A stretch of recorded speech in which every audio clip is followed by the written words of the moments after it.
স্বার্থের ভুবনে কেউ কারো জন্য না। জীবনের এই দীর্ঘ যাত্রায়, কঠিন লড়াইয়ে কেউ এসে আপনার সহযাত্রী হবে না।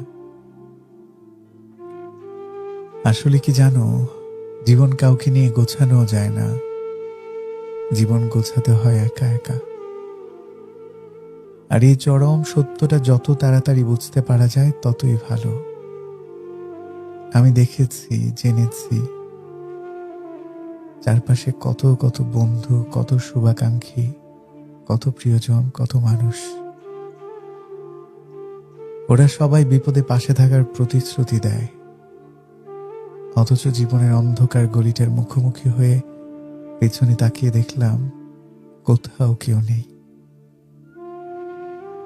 কেবল অপার শূন্যতার দীর্ঘশ্বাসে ভরে যায় আহত বুক। আজকাল এই পৃথিবীর মানুষ, সম্পর্ক, সবকিছুকে মনে হয় শুভঙ্করের ফাঁকি। মনে হবে আছে, কিন্তু বস্তুত কিছুই নেই, সব ফাঁকা। সবাই যার যার প্রয়োজনে ছুটছে, কেউ কারো জন্য এক চিমটিও দাঁড়াচ্ছে না। আমাদের বাঁচতে হয়, লড়াই করতে হয়, মরতে হয়, সব একা। কেউ পাশে থাকে না, কেউ না।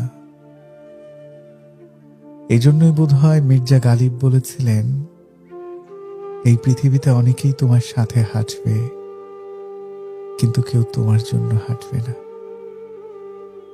এই পৃথিবীতে অনেকেই তোমার সাথে হাঁটবে, কিন্তু কেউ তোমার জন্য হাঁটবে না।